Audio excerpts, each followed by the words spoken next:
ku soo dhawaada qaybta cusub ee barnaamij wareedka aanu ku soo bandhigno wararka la xiriira waxqabadka howlgalka midowga Afrika ee Soomaaliya. waxaan ugu hambaliyaynaynaa shacabka Soomaaliyeed hanaanka doorashooyinkii 2016 ee dhawaan si guul ah ku soo gabagaboobay oo ay ka soo baxday dowladda federaalka cusub ee Soomaaliya. marka hore ku soo dhawaada warka madaxdiisa. dabaaldegyo waaweyn oo lagu soo dhaweynayo madaxweynaha cusub ee Soomaaliya ayaa Muqdisho iyo meelo kale oo badan ka dhacay. howlgalka midowga Afrika ee Soomaaliya oo ku howlan joojinta askaraynta carruurta loo isticmaalo colaadaha. ergeyga gaarka ah ee midowga Afrika oo ku baaqay horumarinta qalabka casriga ah iyo tababarada lagula dagaalamayo waxyaabaha qarxa ee Soomaaliya. intaa iyo in kale oo badan la socda dhawaan. 8 bisha February ee 2017 waxa ay geli doontaa taariikhda Soomaaliya kadib markii baarlamaanka tobnaad ee Soomaaliya uu doortay madaxweynaha cusub iyadoo dabaaldegyo ay ruuxeen guud ahaanba Soomaaliya.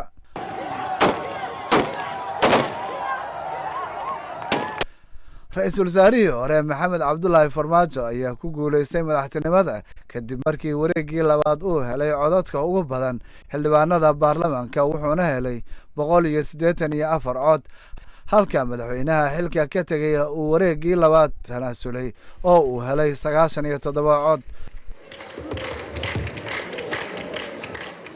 codaynta oo ka dhacday goob si weyn loo ilaalinayo oo ku taalla aeroboortka Muqdisho ayaa si nabdoon u dhacday iyadoo amniga ay sugayeen ciidamada amniga Soomaaliya oo taageero ka helaya militariga iyo booliska AMISOM. baarlamaanka federaalka Soomaaliya iyo dadweynaha Soomaaliyeed ee dalka Soomaaliya ku nool guud ahaan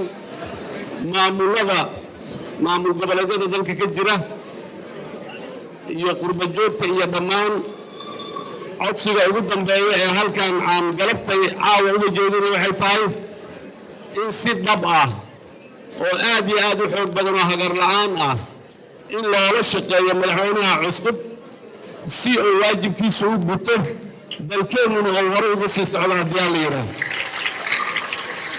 mar kale maxamed cabdullaahi farmaajo madaxweynaha cusub waxaan leeyahay hambalyo dadka Soomaaliyeedna waxaan leeyahay hambalyo aad iyo aad u mahadsantihiin. Assalaamu calaykum waraxmatullaahi wabarakaatuh. kadib markii madaxweyne xasan sheekh tanaasulay taageerayaasha madaxweynaha cusub ayaa buuxiyey hareeraha wadooyinka iyagoo heesaya oo qoobka ka ciyaaraya ruuxaya calanka Soomaaliya.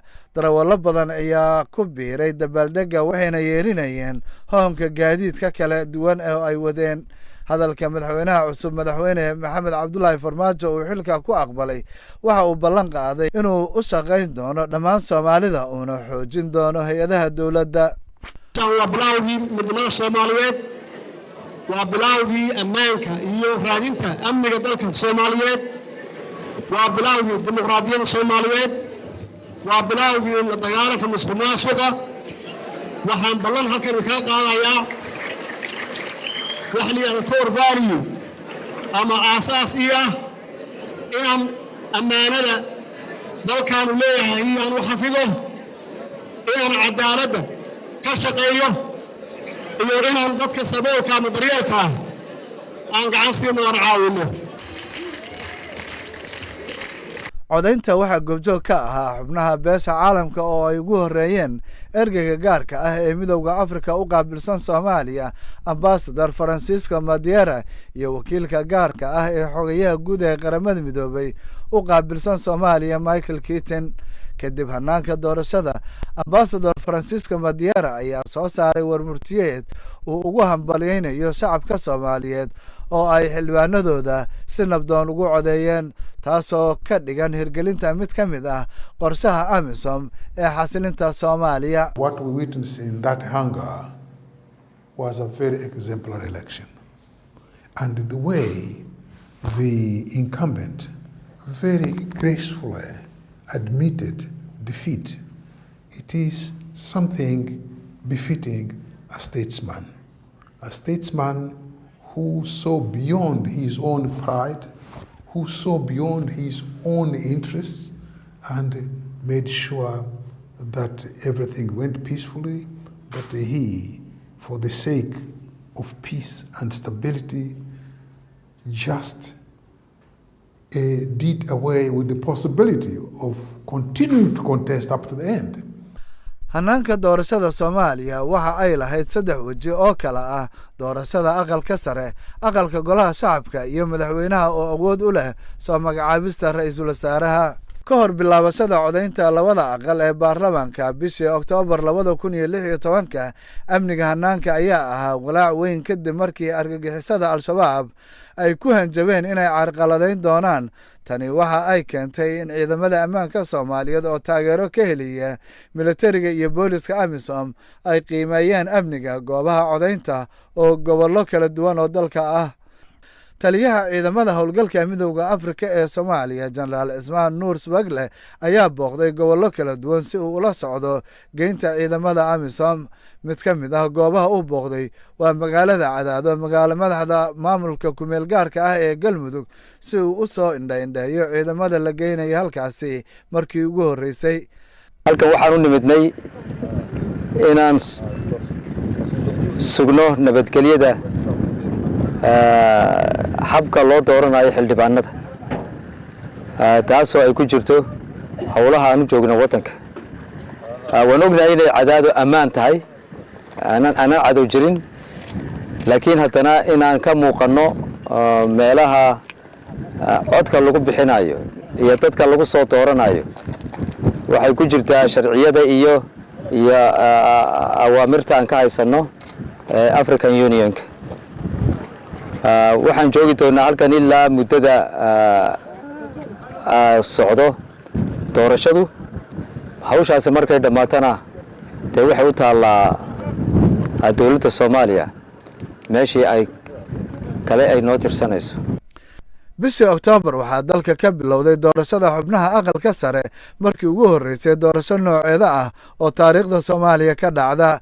aqalkan ayaa ka kooban 54 xubnood, iyadoo musharaxiintu ay soo magacaabeen madaxweynayaasha dowlad goboleedyada waxaana u codeeyay baarlamaan goboleedyada. musharaxiintu waxa ay isugu yimaadeen goobaha codaynta ee magaalo madaxyada dowlad goboleedyada, iyadoo amniga ay si weyn u ilaalinayaan ciidamada amniga Soomaaliya oo taageero ka helaya militariga iyo booliska AMISOM.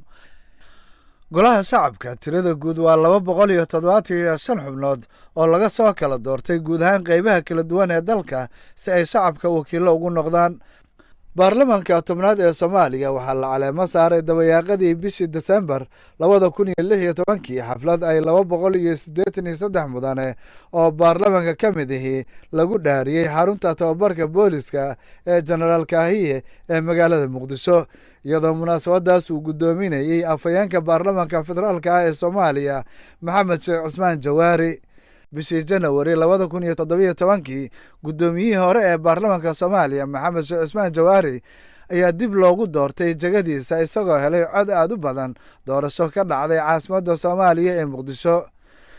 aqalka sare ee baarlamaanka mudanayaashu waxa ay doorteen Cabdi Xaashi Cabdullaahi inuu noqdo afhayeenkii ugu horeeyay ee aqalkaasi 4 sano ee soo socota. codayn ka dhacday magaalada Muqdisho.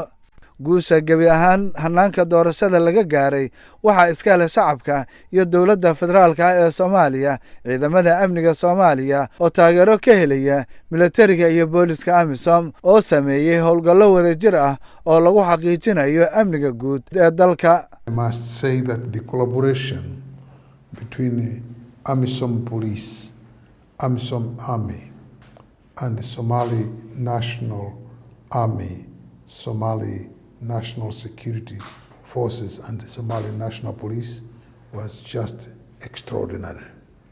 They complemented each other. They shared information like they did never before. kadib dhammaadkii hanaanka doorashada ee 2016 ee Soomaaliya, madaxweynaha cusub ee la doortay waxaa lagu caleemo saaray munaasabad ay ka soo qayb galeen marti sharaf aad u badan, waxaana Soomaaliya loo rajeeyay waa cusub oo rajo iyo barwaaqo u leh shacabka Soomaaliyeed 4 sano ee soo socota.